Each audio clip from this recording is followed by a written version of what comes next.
je voudrais vous parler du secret le plus étrange du monde. Il n'y a pas longtemps, Albert Schweitzer, le grand médecin et lauréat du prix Nobel, était interviewé à Londres, et un journaliste lui a demandé « Docteur, qu'est-ce qui ne va pas avec les hommes aujourd'hui ?» Le médecin est resté silencieux un moment, puis il a répondu que les hommes ne pensent tout simplement pas. Et c'est de cela que je veux vous parler. Nous vivons aujourd'hui dans un âge d'or. C'est une ère que l'homme a attendue, dont il a rêvé et à laquelle il a travaillé pendant des milliers d'années. Mais comme elle est là, nous la considérons comme acquise. Dans cette ère, nous sommes particulièrement chanceux de vivre dans des pays les plus riches qui ont jamais existé sur la surface de la Terre. Des pays où les opportunités sont nombreuses pour tous. Mais savez-vous ce qui se passe? Prenons 100 hommes qui commencent de la même manière à l'âge de 25 ans. Avez-vous une idée de ce qui arrivera à ces hommes lorsqu'ils auront 65 ans? Ces 100 hommes qui ont tous commencé à 25 ans croient qu'ils vont réussir. Si vous demandez à l'un de ces hommes s'il veut réussir, il vous répondra que oui. Et vous remarquerez qu'il était impatient de vivre, qu'il y avait une certaine étincelle dans son regard et un courage sincère. Et la vie lui semblait être une aventure plutôt intéressante. Mais à 65 ans, l'un d'eux sera riche ou indépendant financièrement. 5 travailleront encore. 54 seront fauchés. Et je pense qu'à un moment donné, sur les 100, seuls 5 s'en sortent très bien. Tant d'entre eux vont échouer. Qu'est-il arrivé à cette étincelle qui était là quand ils avaient 25 ans? Que sont devenus les rêves, les espoirs, les projets? Et pourquoi y a-t-il une si grande disparité entre ce que ces hommes avaient l'intention de faire et ce qu'ils ont réellement accompli? Quand on dit qu'il n'y a que 5% des gens qui réussissent, nous devons définir le succès. Et voici la définition. Le succès est la réalisation progressive d'un idéal noble. Si un homme travaille vers un objectif prédéterminé et sait où il va, cet homme est un homme qui a réussi. S'il ne le fait pas, c'est un raté. Le succès est la réalisation progressive d'un idéal noble. Rollo May, l'éminent psychiatre, a écrit un livre merveilleux intitulé « Homme en quête de lui-même ». Et dans ce livre, il dit « L'opposé du courage dans notre société n'est pas la lâcheté, c'est le conformisme. Et c'est là que réside le problème aujourd'hui, c'est la conformité. Les gens agissent comme tout le monde sans savoir pourquoi, sans savoir où ils vont. Je pense que dans ce pays, en ce moment, il y a plus de 40 millions de personnes âgées de 60 ans et plus, et environ 30 millions de ces 40 millions sont fauchés. Ils dépendent de quelqu'un d'autre pour les nécessités de la vie. Maintenant, nous apprenons à lire à 7 ans. On apprend à gagner sa vie à 25 ans. En général, à ce moment-là, non seulement nous gagnons notre vie, mais nous faisons vivre une famille. Et pourtant, à 65 ans, nous n'avons pas appris à devenir financièrement indépendants dans l'époque la plus riche qui ait jamais existé. Vous savez pourquoi? Nous nous conformons. Et le problème est que nous agissons comme le mauvais groupe, le mauvais pourcentage, les 95% qui ne réussissent pas. Maintenant, pourquoi ces gens se conforment-ils? Eh bien, ils ne le savent pas vraiment. Ces personnes croient que leur vie est façonnée par les circonstances, par des choses qui leur arrivent, par des forces extérieures. Ce sont des personnes dirigées par le monde extérieur. Une étude a été faite une fois sur des travailleurs, et on a posé à ces gens la question suivante. Pourquoi travaillez-vous? Pourquoi vous levez-vous le matin? 19 sur 20 d'entre eux n'en avaient aucune idée. Si vous leur demandez, ils diront que tout le monde va au travail le matin et que c'est la raison pour laquelle ils le font, parce que tout le monde le fait. Revenons maintenant à notre définition du succès. Qui réussit? Le seul homme qui réussit est celui qui réalise progressivement un idéal noble. C'est l'homme qui dit « je vais devenir ceci » et qui ensuite commence à travailler pour atteindre cet objectif. Je vais vous dire, les gens qui réussissent sont des gens comme l'institutrice qui enseigne à l'école parce que c'est ce qu'elle voulait faire.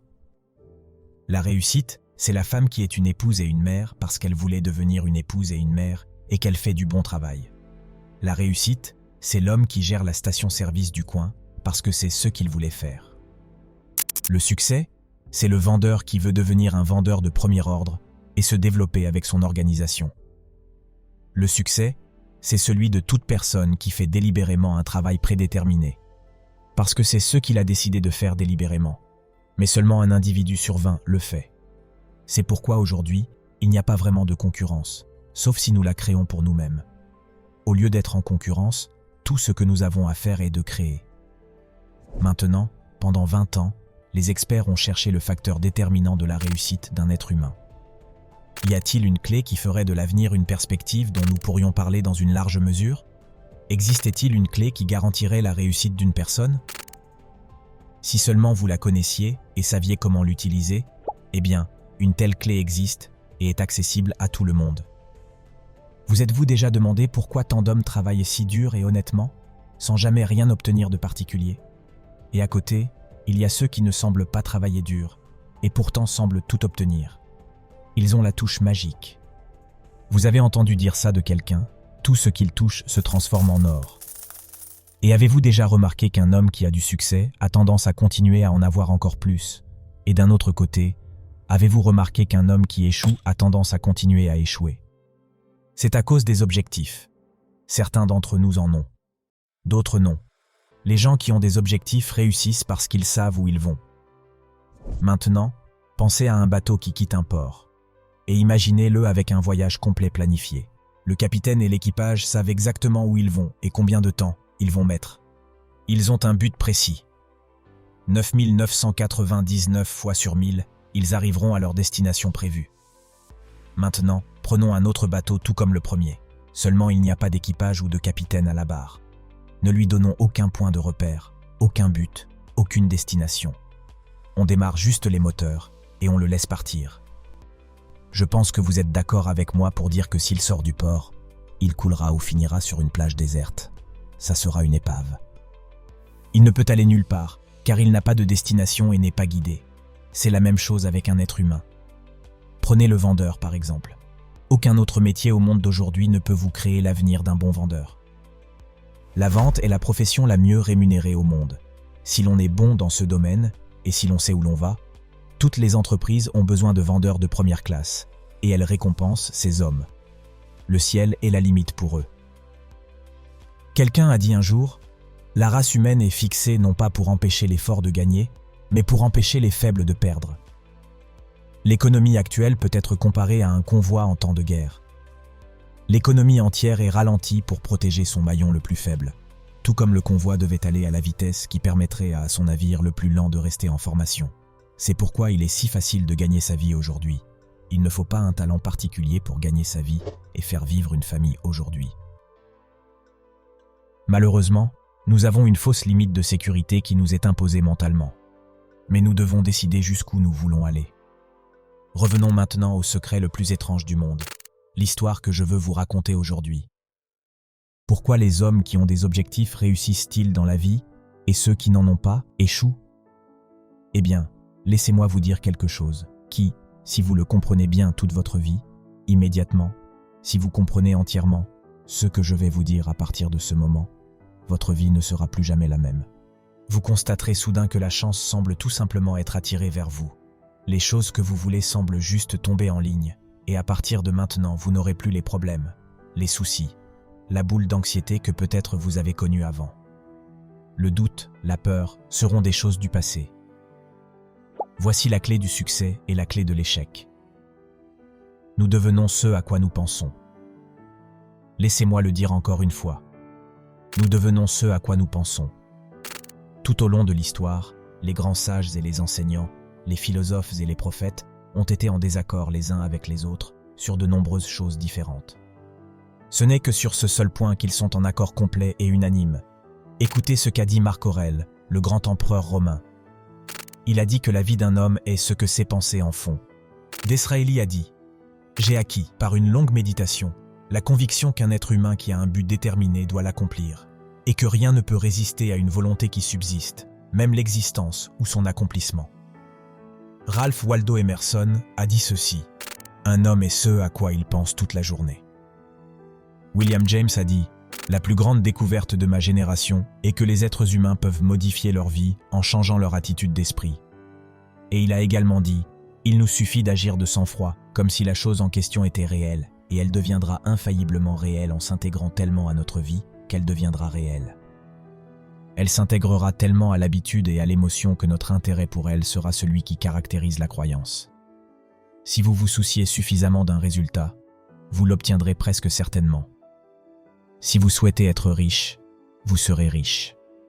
Si vous souhaitez être instruit, vous le serez. Si vous souhaitez être bon, vous serez bon. Seulement, il faut que vous souhaitiez vraiment ces choses et que vous les souhaitiez exclusivement, sans souhaiter en même temps sans autre chose incompatible. Tout est possible à celui qui le croit. Le docteur Norman Vincent Peale l'a dit, c'est l'une des plus grandes lois de l'univers. Je regrette sincèrement de ne pas l'avoir découverte quand j'étais très jeune. Elle m'est apparue bien plus tard dans la vie, et j'ai trouvé que c'était l'une des plus grandes, sinon ma plus grande découverte en dehors de ma relation avec Dieu. Si vous pensez en termes négatifs, vous obtiendrez des résultats négatifs. Si vous pensez en termes positifs, vous obtiendrez des résultats positifs. C'est le simple fait qui est à la base d'une étonnante loi de prospérité et de succès. En 3 mots, croyez et réussissez. William Shakespeare l'a formulé ainsi. Nos doutes sont des traîtres et nous font perdre le bien que nous pourrions tous gagner, en craignant d'essayer. Eh bien, c'est assez évident, n'est-ce pas? Et chaque personne qui a découvert cela pendant un certain temps a cru qu'elle était la première à l'avoir compris. Nous devenons ce à quoi nous pensons. Il va de soi qu'une personne qui pense à un objectif concret et valable va l'atteindre, parce que c'est ce à quoi elle pense. Et nous devenons ce à quoi nous pensons. À l'inverse, l'homme qui n'a pas de but ne sait pas où il va. Et ses pensées doivent donc être des pensées de confusion, d'anxiété et de peur. Et l'inquiétude devient ce à quoi il pense, car la vie devient une source de frustration, de peur, d'anxiété et d'inquiétude. Et s'il ne pense à rien, il devient rien. Maintenant, comment cela fonctionne-t-il? Pourquoi devenons-nous ce à quoi nous pensons? Je vais vous dire comment cela fonctionne. Pour autant que nous sachions comment faire, je veux vous parler d'une situation qui correspond à l'esprit humain. Supposons qu'un agriculteur possède un terrain et qu'il dispose d'un bon engrais. Maintenant, on donne le choix au fermier. Il peut planter sur cette terre ce qu'il veut. La terre s'en fiche. C'est à l'agriculteur de prendre la décision. Souvenez-vous, nous comparons l'esprit humain avec la terre de cet agriculteur. La terre ne se soucie pas de ce que vous y plantez. Elle vous rendra ce que vous avez décidé. Mais elle ne se soucie pas de ce que vous plantez. Maintenant, disons que le fermier a 2 graines dans sa main. L'une est une graine de maïs, l'autre est une morelle, un poison mortel. Il fait 2 petits trous dans la terre, et il plante les 2 graines, une de maïs, l'autre de morelle. Il recouvre les trous et prend soin de la terre, et voici ce qui va se passer invariablement. La terre rendra ce qui est planté. Rappelez-vous que la terre ne se soucie pas. Elle retournera du poison en aussi grande abondance que du maïs. Les 2 plantes vont apparaître, un maïs, un poison. L'esprit humain est bien plus fertile, bien plus incroyable et mystérieux que la terre. Mais il fonctionne de la même manière. Il ne se soucie pas de ce que nous voulons, que ça soit le succès ou l'échec, un objectif valable, de la confusion ou de l'incompréhension, de la peur ou de l'anxiété, et ainsi de suite. Mais ce que nous avons programmé, il nous le rendra. Comme vous le voyez, l'esprit humain est le dernier grand continent inexploré de la planète. Il contient des richesses au-delà de nos rêves les plus fous. Il nous rendra tout ce que nous voulons.